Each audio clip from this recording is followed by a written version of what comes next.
काठमाडौँको चोभारमा अत्याधुनिक प्रविधि सहित निर्माण भइरहेको सुक्खा बन्दरगाहको काम सम्पन्न, सञ्चालनमा ल्याउन सम्बन्धित निकायसँग छलफल भइरहेको उल्लेख। दशैं लगत्तै बालबालिकाका लागि कोरोना भाइरस विरुद्धको खोप लगाउन सुरु गर्ने स्वास्थ्य राज्य मन्त्री श्रेष्ठको उद्घोष। 1 करोड खोप आउने सुनिश्चितता भइसकेको भनाई। र शेयर बजारमा गिरावट आउने क्रमले आइतबार पनि निरन्तरता पायो। नेप्से परिसूचक करिब 56 अङ्कले घट्दा कारोबार रकम भने सामान्य बढ्यो।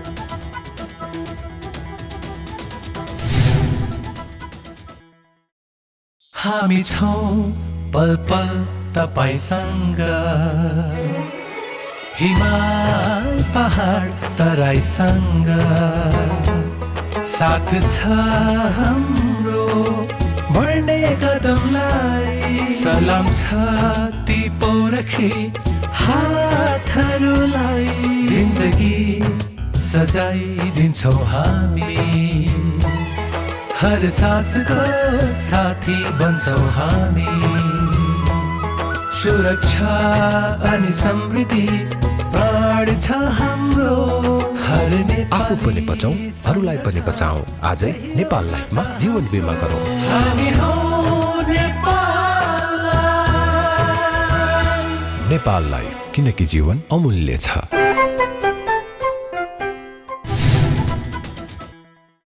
नमस्कार, कारोबार समाचारमा स्वागत छ। अब समाचार विस्तारमा।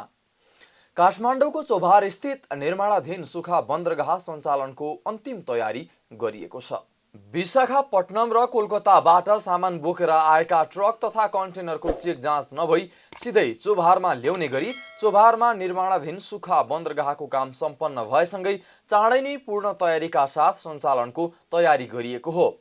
स्थानीयको अवरोधका कारण लामो समयदेखि सुक्खा बन्दरगाह निर्माणको काम अन्यल जस्तै बनेको थियो। तर पछिल्लो समय निर्माणको कामले तीव्रता पाएसँगै पूर्वाधार निर्माणको काम लगभग सम्पन्न भएको इन्टरमोडल यातायात विकास समितिका कार्यकारी निर्देशक आशिष गजुरेलले जानकारी दिनुभयो। उहाँले बन्दरगाह पूर्ण तयारीका साथ सञ्चालनमा ल्याउन भन्सार कार्यालय, क्वारेन्टाइन, बैंक सुरक्षा निकाय लगायतका सम्बन्धित निकायसँग छलफल भइरहेको बताउनुभयो।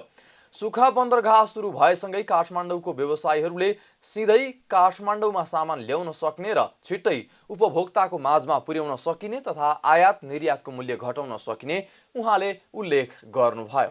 भोलि चाहिँ काठमाडौँको व्यवसायीलाई चाहिँ म काठमाडौँको सामान चाहिँ काठमाडौँमै लगेर चाहिँ क्लियर गर्छु, त्यहीँ भन्सार तिर्छु भन्यो भने त्यो एउटा उहाँहरूलाई वातावरण भयो।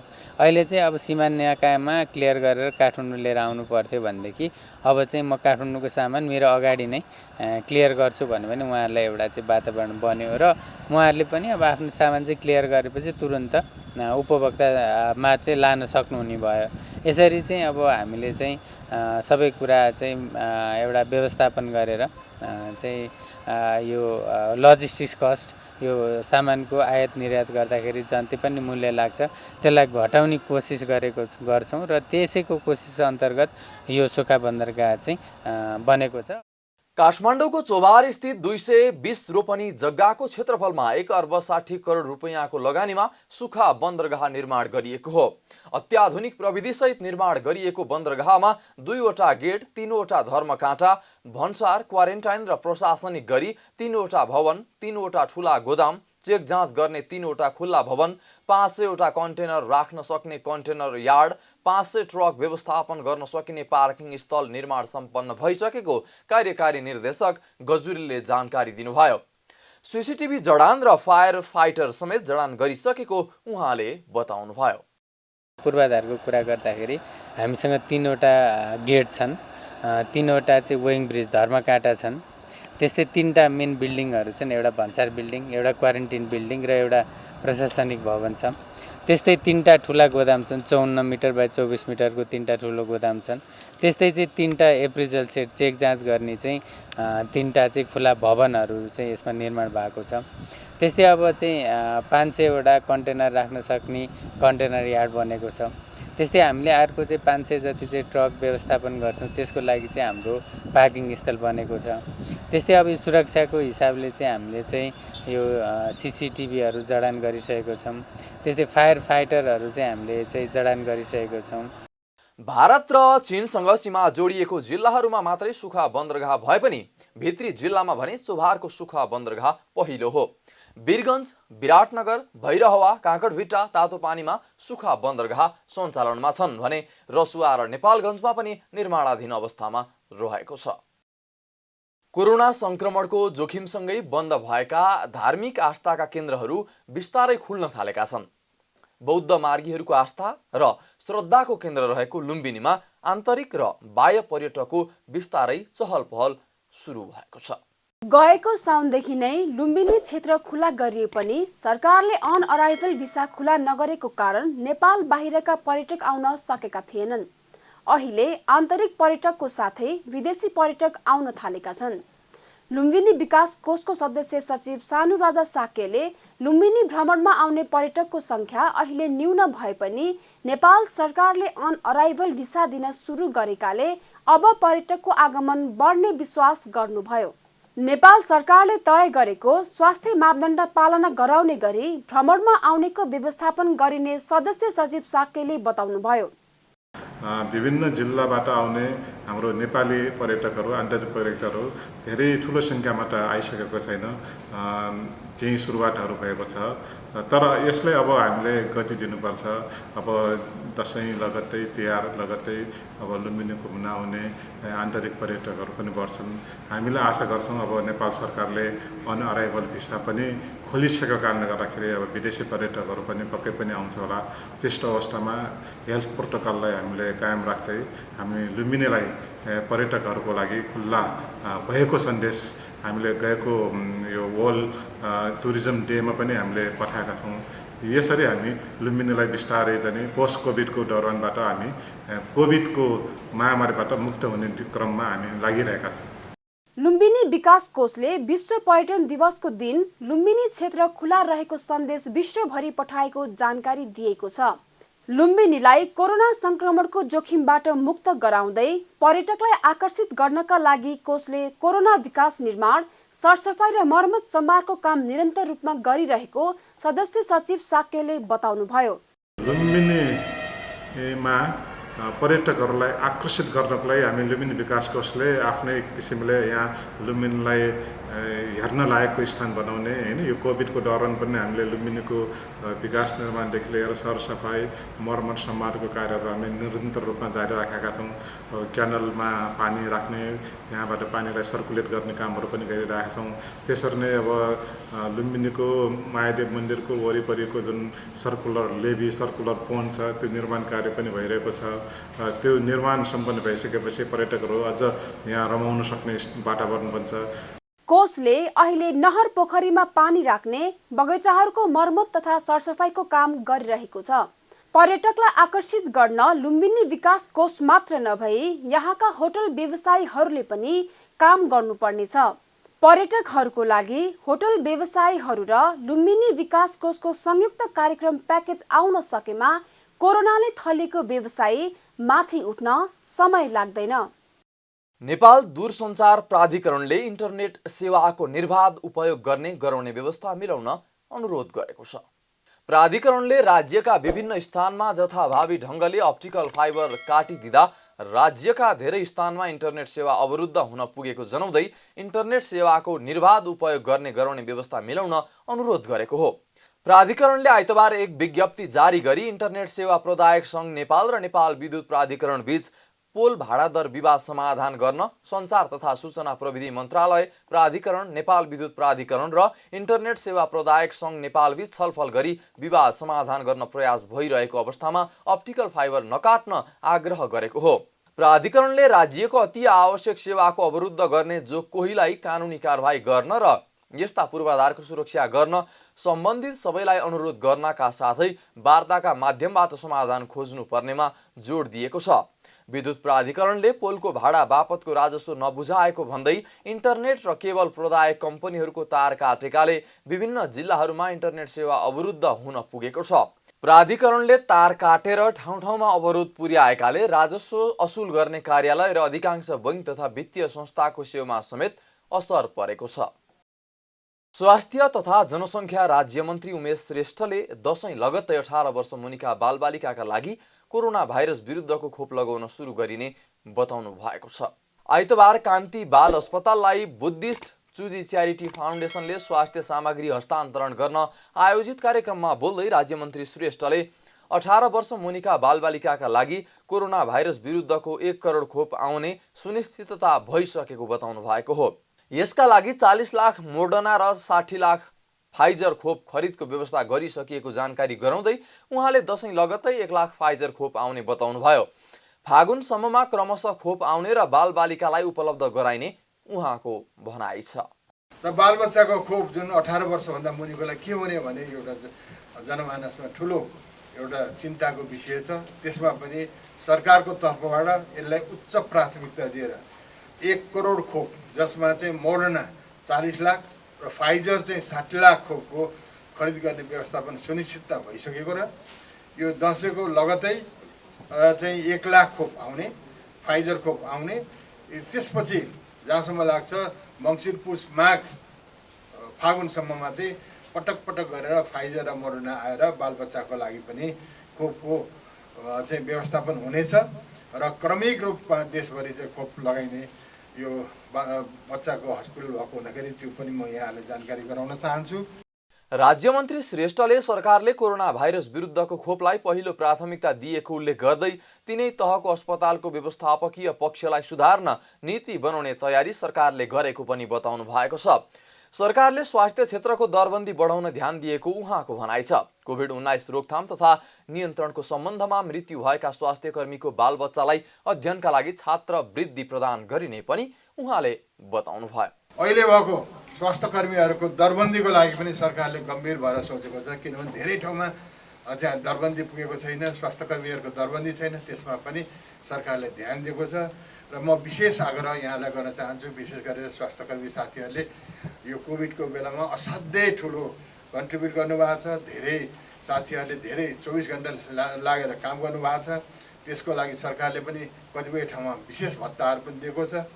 अझै कतिपय ठाउँमा जस्तो मृत्यु हुने स्वास्थ्यकर्मी साथीहरूको बालबच्चाको पढाइको लागि पनि म लामो समय शैक्षिक क्षेत्रमा काम गरेको हुँदा उनीहरूको लागि पनि छात्रवृत्तिको व्यवस्था के गर्न सकिन्छ त्यसमा पनि प्रयत्न गर्नेछु। जस्तो कि स्कुल कलेजहरूमा जस्तो उहाँहरूको लागि छात्रवृत्ति दिनु पर्यो भने म आफैले पनि सरकारको तर्फबाट पनि पहल गरेर जो चाहिँ मृत्यु भए त्यो स्वास्थ्यकर्मी साथीहरू त्यस्तोलाई पनि हामी सहयोग गर्ने एउटा सोच पनि बनाएको छौँ।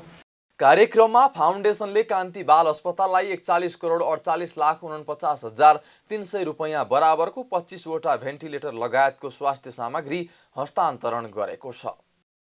तीव्र शहरी क्रियाकलापको लक्ष्य कार्बन रहित विश्व भन्ने नाराका साथ यस वर्षको विश्व बसोबास दिवस मनाइने भएको छ। नेपालमा पनि भोलि सोमबार यस वर्षको विश्व बसोबास दिवस मनाउन लागि हो। शहरी विकास तथा भवन निर्माण विभागले आइतबार काठमाडौँमा एक कार्यक्रम आयोजना गर्दै यस बारेमा जानकारी दिएको हो।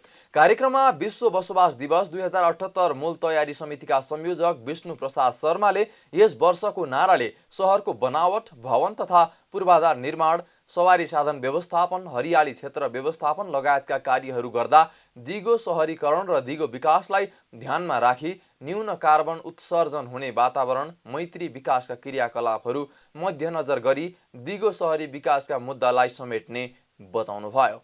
विश्वको सबै राष्ट्रहरूले आफ्नो बजेटको ठूलो हिस्सा सहरीकरणमा खर्च गर्दै आइरहेको सन्दर्भमा शहरी व्यवस्थापन सबै राष्ट्रहरूको मुख्य एजेन्डाको रूपमा रहेको छ।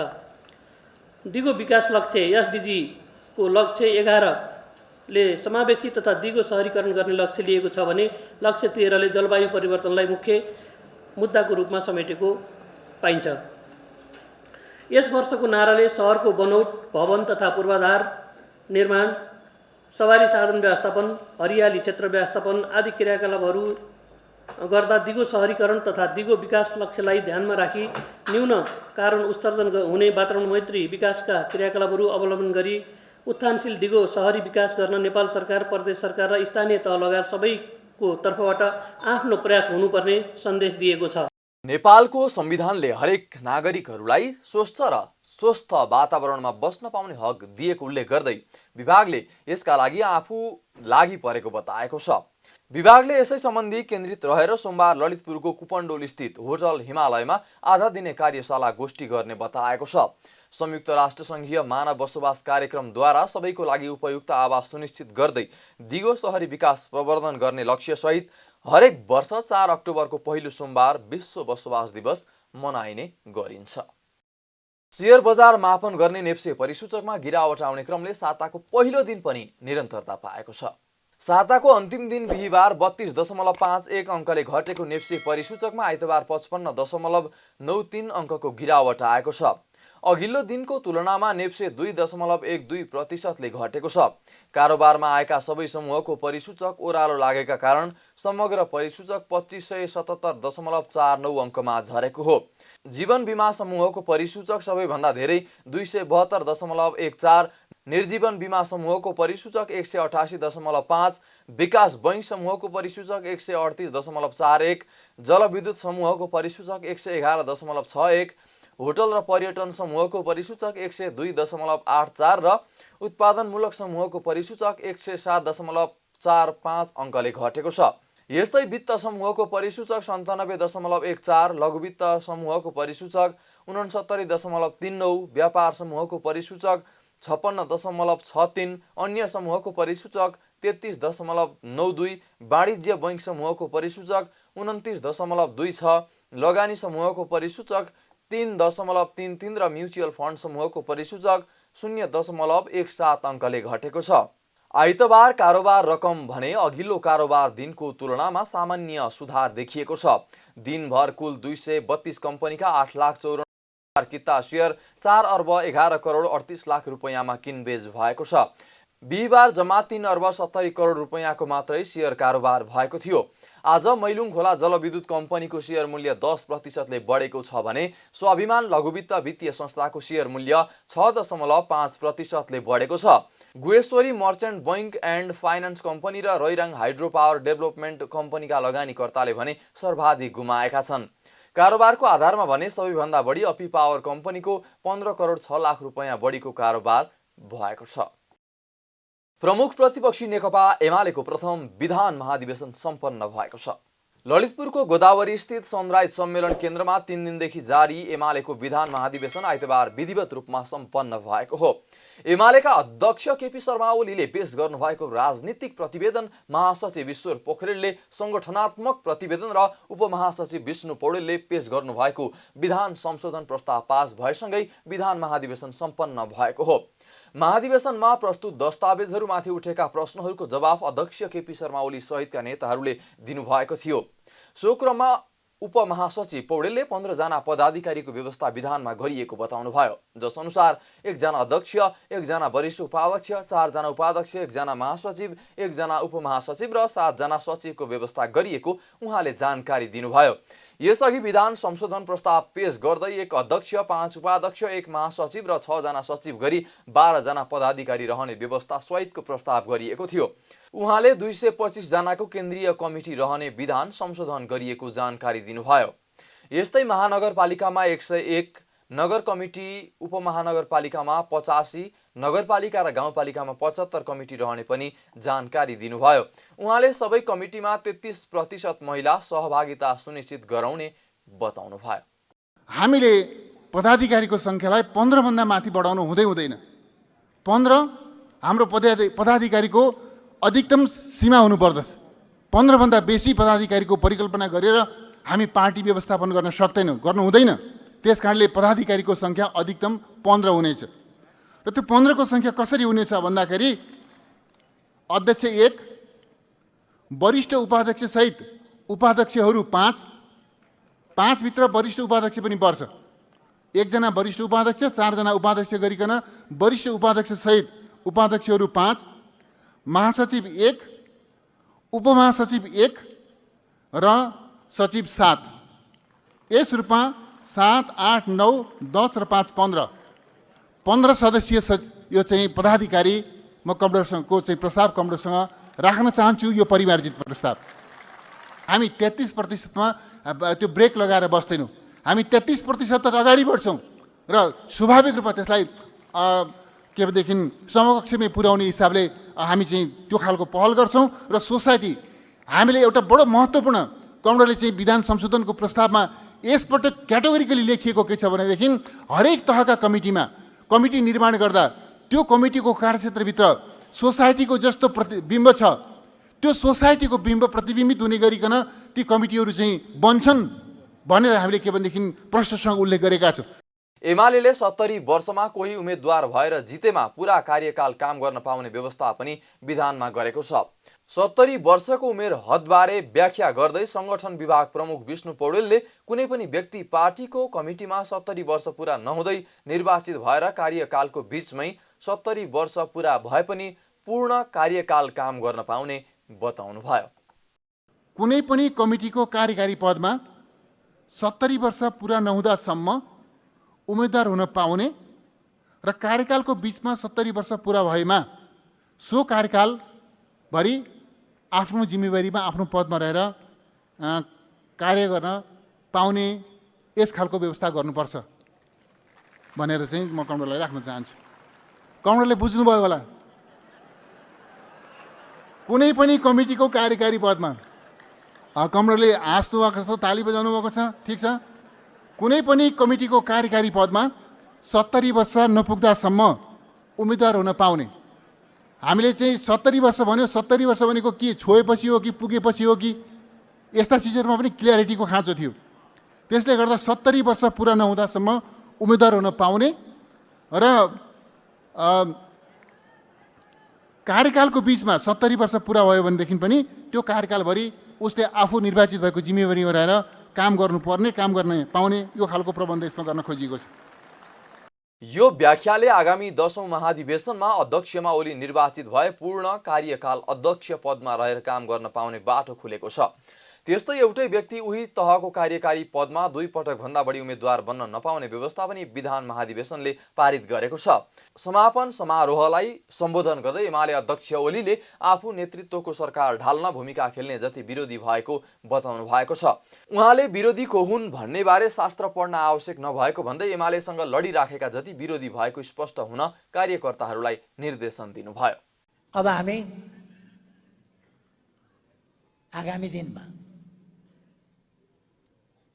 हाम्रा अगाडि हामी धेरै अल्मलिनु हुँदैन। कहिले कहिले सिद्धान्त र व्यवहारमा हामी अल्मलिन्छौँ। विरोधीले थप्पड हानिसक्छ गालामा अनि हामी शास्त्र पल्टाउन थाल्छौँ। शास्त्रले के भन्छ, यो गालामा हान्ने विरोधी हो कि होइन? यो गालामा हान्नेलाई विरोधी शास्त्रले मान्छ कि मान्दैन, शास्त्र पल्टाउन थाल्छौँ। यति साह्रो शास्त्रवादी हुनुपर्ने जरुरी छैन। जो तपाईसँग लडिराखेको छ त्यो विरोधी हो। शुक्रबार उद्घाटन भएको महाधिवेशनमा देशभरका 6347 जना प्रतिनिधिहरू सहभागी रहेका छन्। कारोबार समाचारमा अब सुन चाँदी र विदेशी विनिमय दर सम्बन्धी जानकारी।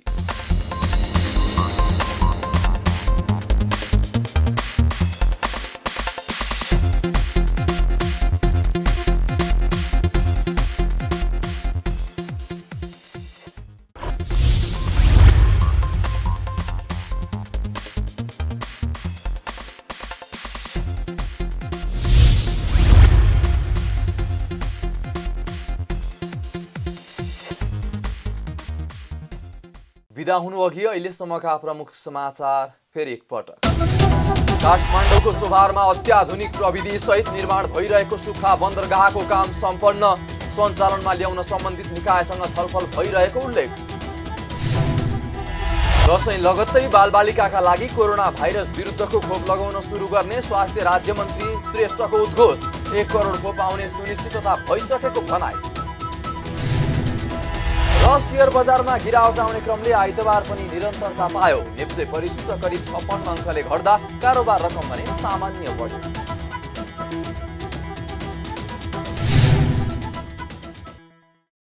कारोबार समाचार सकियो। हामीलाई बिदा दिनुहोस्। नमस्कार।